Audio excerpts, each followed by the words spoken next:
You are listening to the Polymer Week podcast. My name is Lucy Struncová and today I'm happy to welcome a very popular sculptor, Anthony from Ace of Clay. Anthony is not only an artist with superb sculpting skills, but also a constant source of inspiration and the reason why so many of his fans started working with polymer clay. Let's get to know Anthony more. There are many things about him that might inspire you as well. I'm so happy to meet you in that way. And I would like to start to talk with you about your YouTube channel because this is something incredible. So would you say that your YouTube channel is your main platform because you're very active there and I can only imagine how much time it takes? My YouTube channel is definitely my main platform. I kind of started on Instagram and then after starting YouTube, that just kind of took up all my time. So that's where I concentrate most of my work. And you created your very first sculpture from polymer clay when you were 12, is that right? Yeah, seventh grade. Oh my God, how did that happen that you discovered polymer clay in that age? Well, it was elementary school art class. We made these little Santa Claus ornaments for Christmas. And there was like these steps that you would follow to make them. And the teacher gave us all Super Sculpey Original. And I just thought it was the coolest thing ever because I just loved the texture and I really liked that I didn't have to wait like 24 hours for it to cure. I could just stick it in the oven and it was good to go. And it's all, the rest is history from there. And since that you were, fascinated only by polymer clay, or were you thinking sometime that you would like to change the material? I've been with polymer clay ever since then. I've had no reason to switch. I love it so much. Can we say to our audience how old are you? I'm 30. Is it okay with you? Yeah, of course 30. I'm 30 years old, yeah. So that's a long time already. And you usually sculpt character designs and figurines in some kind of creepy monster style. Where do you draw your inspiration from? I draw inspiration from, first it starts in my head. I think of an idea and I just happen to just be drawn to creepy, scary, Halloween-y, creepy, weird things. And I've been like that ever since I was little. But then, as I grow up, I always looked up to people like, Stephen King, Tim Burton, all those big people up there. And I've just kind of always admired their work. And I like that I'm creating something like in the same vein as them, if you will. So are you a fan of those movies? Definitely. 100% a fan of those movies. So how do you spend your free time when you are tired, for example, from working? My free time? I don't have much of that. But when I do have free time, I like working out. I like hanging out with friends whenever I can. And then, of course, like looking at TikTok. I'm addicted to my phone. And, I'm always browsing the social media apps. I'm flipping between like the same 4 all the time, but that's really it. Pretty simple. Are you a fan of TikTok and do you post there your own stuff? I used to post there, but then it just got to the point where I was like posting on so many different platforms. I was like, I need to, cut some of these out. So I kind of stopped the TikTok thing. I want to pick it up again, but for right now, I kind of stopped. But I did start. Now I just like watching other people on it. So about the TikTok and social media, how many platforms are you active on already? I'm active on Facebook, both with a page and a group, Instagram, Twitter, Pinterest, YouTube, TikTok, and I think that's it for now. About the Facebook page and group, what is the difference in the content that you share in those two? Well, my Facebook page is pretty much just where I share my content with the general public and people who like my page. And then my Facebook group is a little more concentrated and it's more for the people that are in the group who want to learn how to sculpt, who want to learn from each other, who want to share their work with each other and just grow as sculptors. And the one thing that everybody has in common would be like my YouTube channel. So everyone just kind of met me there and then joined the group and now they're like making friends and relationships in there and sharing a lot of really cool stuff. It's called Snakes of Clay too, if you want to check it out. So to me, it sounds like you created some kind of community behind your art, which must be helpful not only, with teaching more people about polymer clay and this material and your sculptures, but also for your business. So can you tell us a little bit more about it, how you use those platforms and the pages and groups, let's say, to sell more because you are a full-time artist? I don't really sell my art. It's more of just putting my content out there and having people watch it. The group really just runs itself. I don't really get anything from having the group. There's really nothing, like I don't make any financial gain from it or anything aside from like, just releasing merch recently, but that's really it. Everything else is just, to direct people to my YouTube channel. It just reinforces my main platform of YouTube. So I'll post a video on YouTube and then I'll post to my Instagram story, like, hey, check out the video, swipe up, and then I'll go to Facebook, I'll post that to my page, and then, it's pretty much the same thing for all the other platforms. And then Twitter is, I feel like, where I have the most personal connection with my audience because I just kind of share my thoughts, like random things that I think about throughout the day. I like posting, my ideas there. I like getting people hyped up for my YouTube videos there. Like, oh, I can't wait to share this sculpture with you Friday, that kind of thing. But yeah, it all just reinforces my YouTube channel. So does it mean that you are basically making or having an income from the YouTube advertisement? Mm-hmm.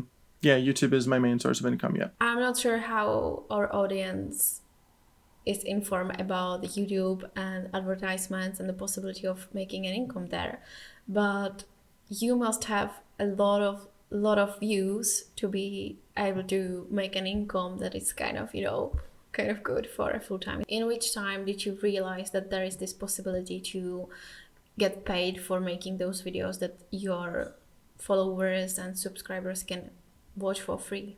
It was really when my first YouTube video took off. I think it was like the third or the fourth video I posted on YouTube. It got like 20,000 views in a week.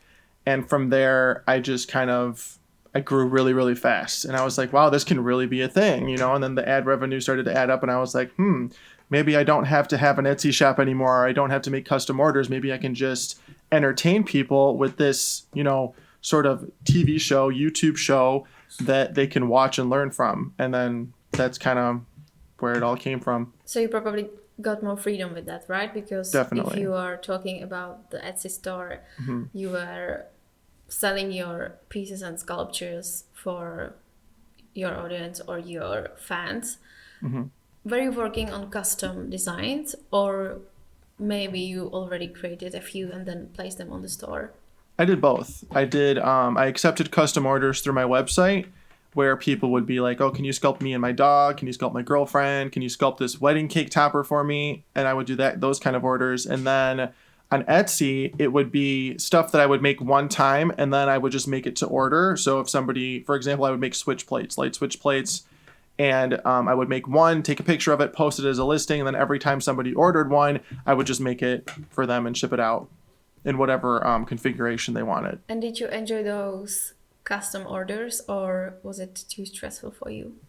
It's definitely easier to have the pre-made stuff for sure, but the custom orders really kept things interesting because I would sell so many copies of like the same sculpture that it would get kind of redundant and boring for me, and the custom orders really kept my interest and kept things interesting because everyone was completely different and everyone had a different idea, and it just kept things really fresh for me. This is interesting because I usually hear that artists are, tired of making stuff by, the designs that their followers or subscribers or anyone just wants. So this is really cool to hear that you actually took an advantage from these custom designs and custom orders.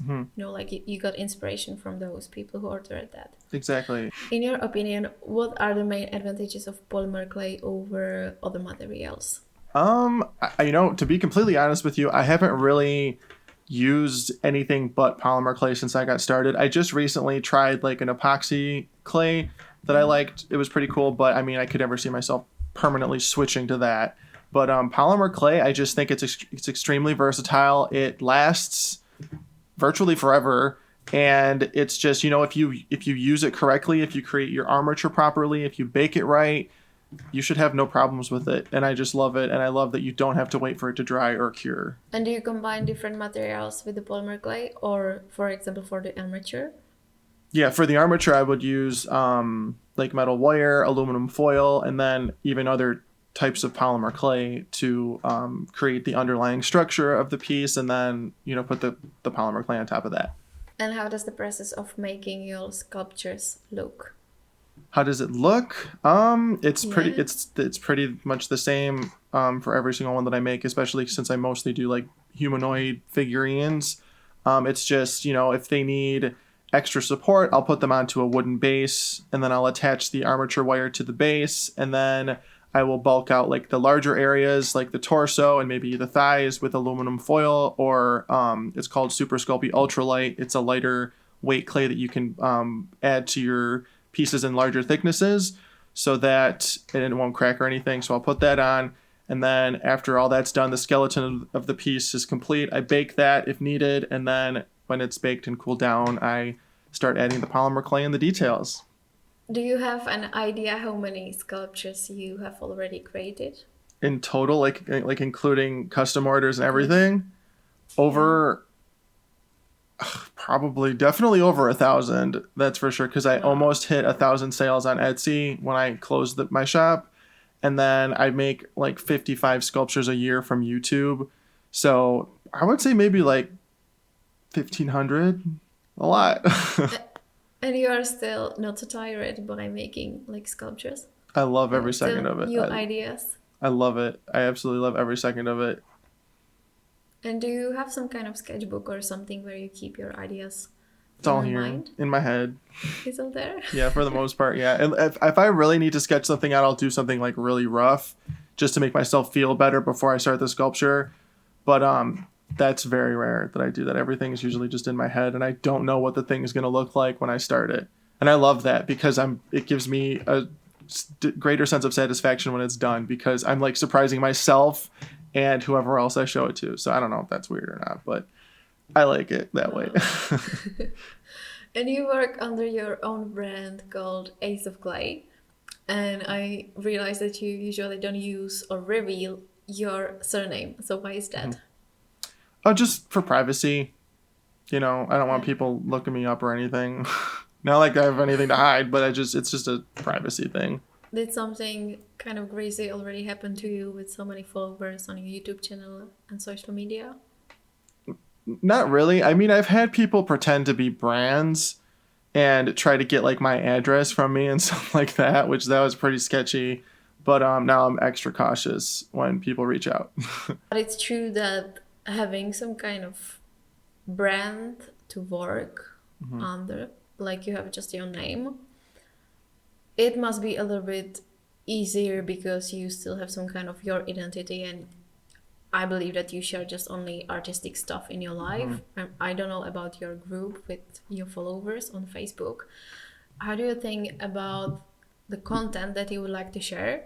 So is there sometimes, for example, something more personal that you would like to share with your followers? And are you thinking about if it's appropriate or not?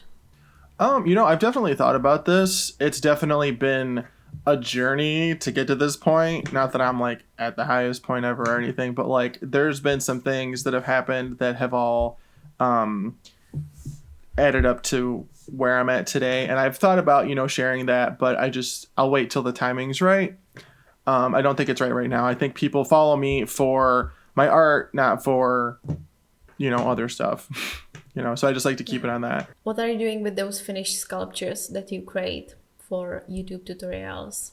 They sit right there on these shelves behind me. I just keep all of them, and I have a whole cabinet in the other room too. Yeah, I can't get myself to sell them for some reason. Because I've sold, like, if you think about it this way, when I started Ace of Clay, I sold literally everything I made. You know what I mean? So then now that I'm doing YouTube and my income is coming from, that and that alone for the most part, I can hold on to my stuff now, and I like it. So I'm kind of like hoarding my stuff, but I'm definitely running out of room, and I'm going to have to figure something out because like these shelves are completely filled up and I don't have much room for more. Oh my God, how many sculptures do you have there? I think there's like 60 behind me. 60, 65 maybe. But yeah. And what about your friends? Like, do you think that you are crazy, or are they like super fascinated by them? They like them. They're definitely interested in it. Yeah. Well, I can imagine it can be a great present or something. Depends if you want to get rid of them or not, or if you want to keep them. But it's really personal, and it can be a great gift to some kind of occasions. I'd like to do like an art show one day. I think that would be fun. give like a Yeah, solo that's show. good. Do you feel like that they are getting better and better when you look at them and when you see all of them in front of you? I think so for sure. Yeah, I've learned so much over the last 2 years. It's not even funny. I've gotten faster in my process. I've learned more like painting techniques. So yeah, you can definitely it's night and day comparing some of them. But for the most part, I feel like I go through like periods where like I'm really fussy and really into the details and everything, and then there's periods where I kind of want to do easier stuff just to kind of give myself a break. So you can definitely see the difference there. I know last year there was a lot of like little stretches where I did more simple things just to keep myself sane, and then I think this year I'm really going hard at it because I'm absolutely loving every second for some reason, and it's just how it's working out. Are you working in the way that you basically sculpt the base of the sculpture and then use paints for painting and giving the color to your sculptures? Yep, I don't use colored And clay unless I absolutely have to. and why is that? Like, were you thinking about doing it the opposite? I like painting them because I don't like deciding on a color palette until the entire sculpture's done. And I just like the way that painting looks for my style and stuff like that. Nothing against colored clay. I know there's so many people that do amazing things with it. I've always preferred to paint it, and I can change my mind on what colors things are going to be at the last minute. I'm not stuck with the colored clay that I put on a couple days ago. I might change my mind. And then the only time I will use colored clay would be if I need to color an area that I can't fit my paintbrush. So for example, like the inside of a mouth, if there's teeth in front of it, I'll use like red clay back there because I can't possibly like paint behind the teeth or something like that. But that's really it. It must be much more easier for you because I imagine that you have mostly one color clay. And Yeah. we mostly women in the polymer clay community, they are like obsessed with every new shade and every new color that comes out, and that can be a little bit more crazy, and you have to keep everything in your shelves, and it can take a lot of space. So this must be an easier way how to work. When did you exactly make the decision to be a full-time polymer clay artist? It really wasn't a decision. I actually I've always been thinking about it, in the back of my head, but I never thought I actually would. When I first started YouTube, I did have a full-time job, and then I went down to part-time there.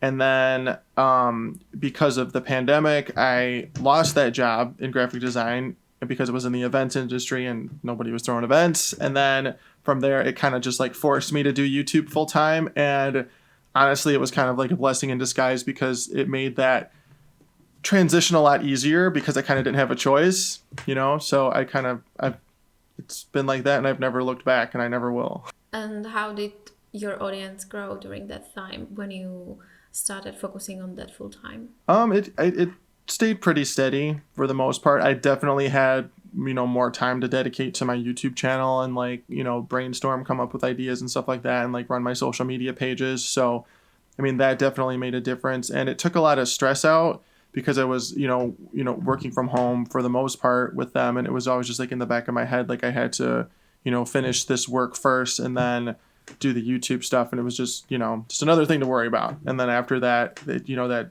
big weight was taken off my shoulders, and I was able to just focus on what I wanted to focus on. Does anyone help you with the management of social media or other stuff, like for example with video shooting? No, it's all me. I do literally everything. And do you feel like that it might help you to get a little bit more freedom again, or maybe free time for sculpting and for other stuff? Yeah, it would if I had, for example, like a video editor, which I'm actually going to start looking into. I just need to be able to dedicate the time to be able to teach them how to edit one of my videos. You know what I mean? So that it flows right. Because it's like, I feel like when I'm editing, I really can't imagine anybody else doing that with my videos. So it's like, I'm going to have to give up a little bit of control and, just teach them to edit like I do. And I just have to find the time to do that because right now everything's just so crazy. I can't really do that. This is really hard. Yeah, I'd really like a camera person too. That'd be great. Yeah, but it's hard to, as you say, give up on some kind of control over that, and in the same time to pass a part of your style or the way you would like your videos and the presentation will be actually. Mm-hmm. Let's talk a little bit about all those activities you have to do to run your business, because it's not only about making sculptures and shooting and editing the videos. So what are the other things and activities you have to do to keep it running smoothly? Really, it's coming up with the ideas, staying on schedule, staying motivated, having discipline to do the same thing every week. I have to keep, I have to put my mental health pretty high up on my list of priorities, because if that's not good, then everything else I'm about to say just falls apart. So I need to have, clarity. That's why, working out really helps with that and eating healthy. But after that, it's just coming up with the ideas, which I usually do like Monday. And then Tuesday, if I'm lucky, I'll start the sculpture, and I will do, the armature and get like the base of everything down. And hopefully my idea will be solidified by then. Then Wednesday, I do all the details and start painting. Thursday, I finish painting and then edit. So, and then on Monday, I usually dedicate that to like the more behind the scenes, like businessy stuff. Like I answer all my emails on Monday. I manage the group stuff on Monday. I, try to get my social media posts in line when I was posting more consistently, and I just do that kind of stuff. I take pictures of, finished products and things like that. And like, I try to update my website, and then, so then back to Thursday, I edit, and then I'll upload the video that night, or I'll wait until the next morning and upload it. And then Friday, I'll make the thumbnail and do all the YouTube descriptions and stuff like that. Wow. It's fun. I love it. Do you have any kind of app, or how do you... No, it's all just, okay, this is going to sound really stupid, but like, I'll text myself things in my phone, and that's like my reminder for stuff. But like, this is 90, like maybe not 90, like maybe 70% of my business, everything that I do for it is done with my phone. And I live on my phone for my business, and then, I'll use my laptop for editing, and then, answering emails and stuff like that too. But yeah, it's all over the place, but somehow it all ends up working every week. So, How many hours a day do you spend on your phone? Doing like work, probably maybe like 5 hours, if you count everything up, all that. But then like the leisure stuff is completely different. But yeah, probably like 4 to 5 hours, maybe talking to people, emailing, that kind of thing. Answering comments. Mm-hmm. Yeah, answering comments too, responding to comments. Yep, exactly. Yeah. I can imagine that you get hundreds of messages asking for help or more details and information, right? Mm-hmm. Yeah, I get a lot. That can be crazy. Mm-hmm. How many messages can you get during one day, for example? I mean, if you want to divide it up between apps, Instagram, 50 to 100 every day. Email, at least 20 emails a day, just from people asking questions. YouTube comments, probably, it just depends on how well the video is doing. It could be 100, it could be 1,000, it could be, it varies, but yeah, it's a lot.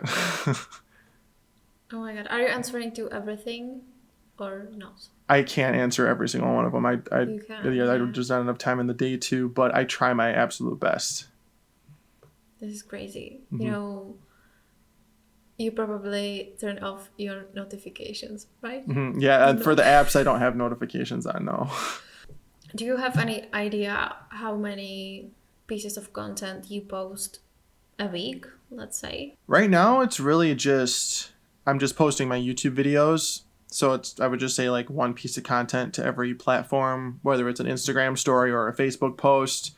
Before, I would post way more. I've just kind of just stepped away from that a little bit. Like I used to condense my YouTube videos to like 1 minute process videos for Instagram.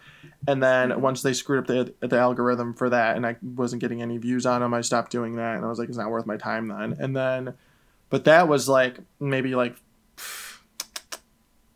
5 pieces of content a week. But now I'm kind of taking it easy on there. And then Twitter's just probably where I post the most. And what about your website or any kind of newsletters? Is there something else that you try to work on. Yeah, my website, I do post them all to my homepage on my website too. And do you feel like you would like to teach your sculptures via live classes one day when it will be possible, or would you rather stick to online presentation and YouTube? If it weren't for the pandemic, I would have already done a live event for sculpting, and I cannot wait to be able to finally do this in the future when the timing's right. Because I definitely want to do in-person classes. Like, I cannot wait to be able to do that. I would like to do a combination of like just meetups, let's hang out, let's talk sculpting, and then I'd like to do some workshops that maybe they run over the course of a week. You come back every day for a week and we'll make a sculpture, and we'll follow along with each other and ask questions, talk, and all that, and then maybe have some like other speakers from the clay community join and do some little like TED Talk things. There's something about in-person meeting that's just very different and very special that I don't think you can replicate it virtually. You can get close, you can get, pretty close to that, but you can't, it'll never be like sitting directly across from a live human, talking to you in real time.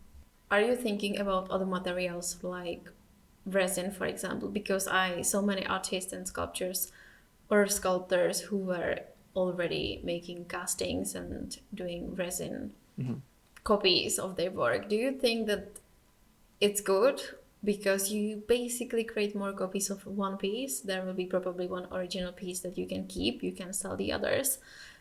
But is it still an art in a way? You know what I mean? Oh yeah, 100%. I think it is. I mean, if you made that original sculpture, you're just making copies of it. That's still your art. 100%. The original sculpture will probably have much more bigger value than others. Right. I don't know. It's like with paintings or every other kind of art. You have one original, then you have those copies. It can be like something that you can collect. That's true. And the price will be probably different. And it will be easier to make. But I'm just trying to figure it out or to ask you how you feel about it, because how many copies would you like to make? What would be enough? What would be too much? I haven't really thought about how many. I definitely know that I'd like to make copies of them for sure, just so I can sell them at a lower price point too. Because if I were to sell an original sculpture, like, it wouldn't be cheap by any means. And, I would be able to sell a copy for, a much, affordable price, and more people can have it. You know what I mean? So that's just kind of where I'm at. If I would make as many as there would be a demand for. So if there were 200 people that wanted a copy of one of my sculptures, I'd make 200. You know what I mean? So, and I don't really know the answer to that yet because I haven't done it. I need to get there. Yeah. Right now you're probably having the main income, the YouTube channel.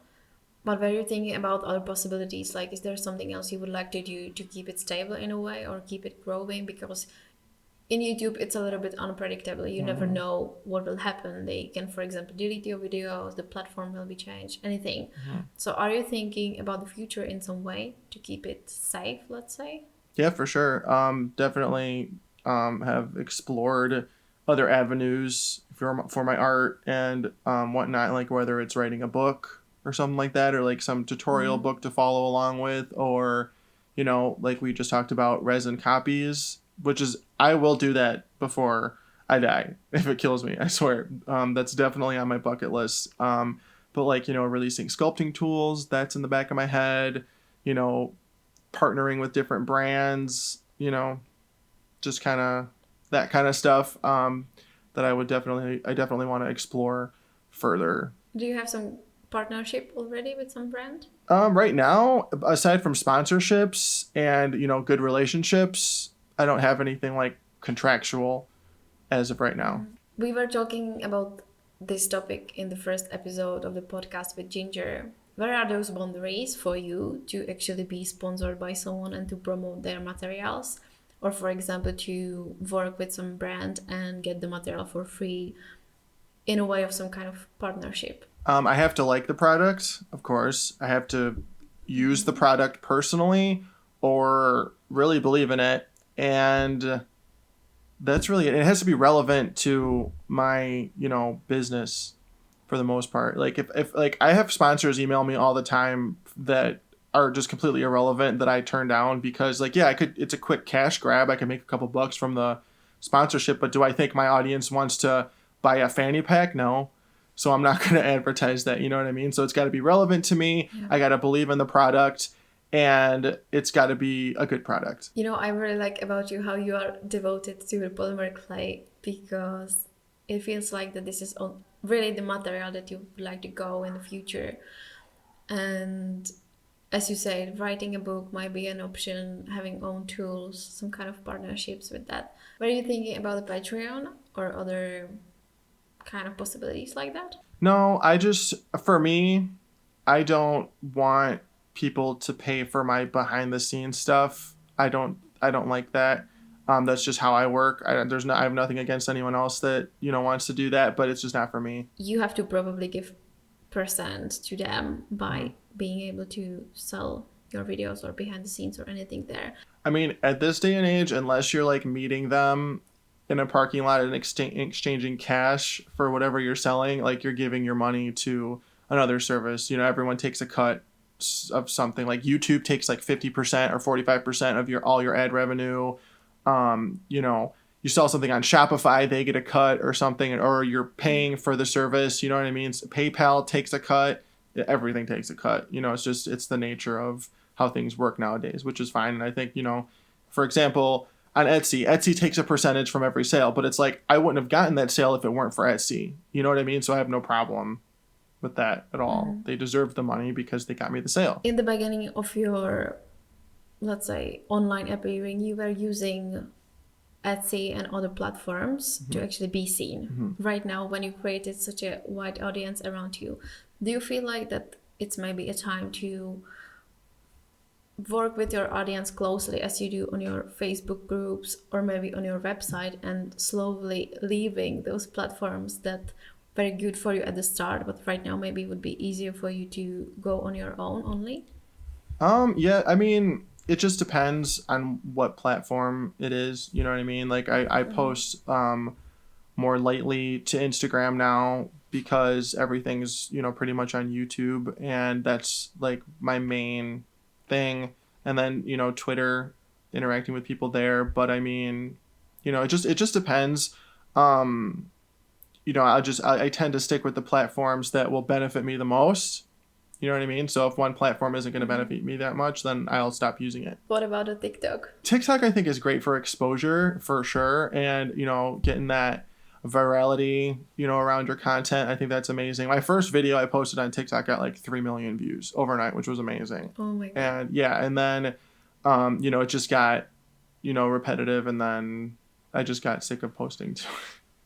So I stopped. I was like, I can't post to all these platforms every week. I'm going to lose my mind. So I kind of took a break from TikTok. But I want to revisit it, but in a different way. I don't want to just completely repurpose my YouTube content anymore on there. I want to create original TikTok-only content. I have to ask you, that the polymer clay is usually mainly used for jewelry, and they are mostly women working with this material, and there are just only a few actually men to work with the polymer clay, which is actually a little bit pity. But are you thinking about, trying to be a part of the, let's say, jewelry community around this material and maybe create something different than sculptures from the polymer clay? When I first got started, I dabbled in every genre, I guess you could say, of polymer clay, because I've made jewelry stuff, I've made little tiny charm things, I've made not necklaces, but like I've even done, resin copies of things before. I've done functional artwork with it. I've made drawer pulls, I've made, fan little hook things that you turn your ceiling fan on with, and then I've done the figurine stuff. So it's like, I think when I was doing that, it was a very like experimental stage for me, where I wanted to find my niche. I wanted to find, what worked for me, what I enjoyed making. And it just so happened that I liked making the figurines the most. So that's what I kind of stick with. I don't really see myself ever going back to jewelry, honestly. But I've done it. I've done it before. I can send you pictures.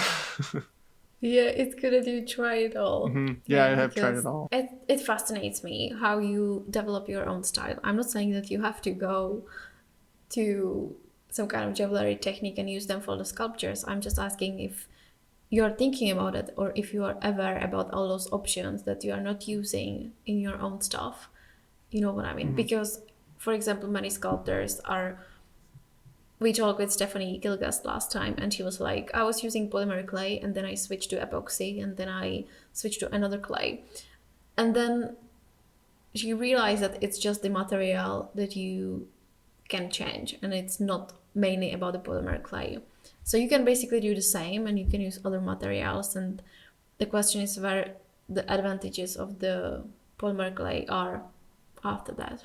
I feel like I'm just so happy with the medium that I don't have a reason to change to anything, you know. Like I could start using epoxy sculpt if I wanted to. Like I got 5 tubs of it over there on the floor, but I just prefer polymer clay. If I were to do something larger, of course I would, explore something that would accommodate that better, like epoxy sculpt or, something like that. But for the most part, I just love polymer clay and I have no reason to use anything else. Do you feel like you would like to be a polymer clay artist for years and years in your future? I mean, I just want to be an artist and a sculptor. You know what I mean? I don't want it to be about the type of clay that I'm using. As much as I love the clay, I don't say I'm Ace of Clay, polymer clay artist. I'm Ace of Clay, the sculptor. You know what I mean? Where do you see yourself in, let's say, 5 years I have no from idea. now? I have absolutely no idea. I have places where I'd like to see myself, but realistically, I really don't know. Like I'd like to do, more product collaborations. I'd like to start doing the in-person workshops. I'd like to have 1 million subscribers on YouTube in 5 years. That would be great. I maybe, have a couple art shows under my belt, something like that. Maybe, With your fan base, I can very clearly imagine, for example, to have your own studio and run workshops there, and your fans might be able to go there and visit you and do meet and greets and all of that. So do you feel like that one day you would love to have your own space? Because I'm not sure how your studio looks like right now, if you would like to describe it a little bit more. it's a spare bedroom in my house. And that's really it. It's pretty small. I have definitely grown out of it.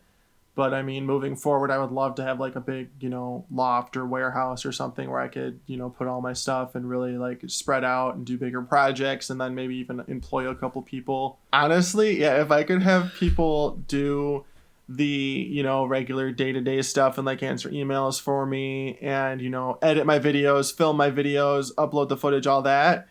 And I could just focus on sculpting, that would be amazing. And that is definitely a goal that I would like to get to within the next like 2 years.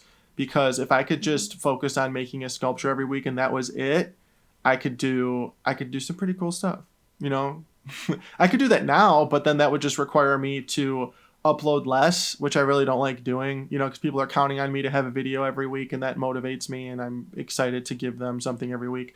But yeah, if I could do that, that'd be amazing. Does it mean that with more people around you that might work for you, you would love to create more content for your followers? Yes, and I would be able to too, because then I'd be able to just focus on the artwork and, talking to the camera, and everyone else could, format that footage for TikTok and Instagram and Reels and, throw it everywhere.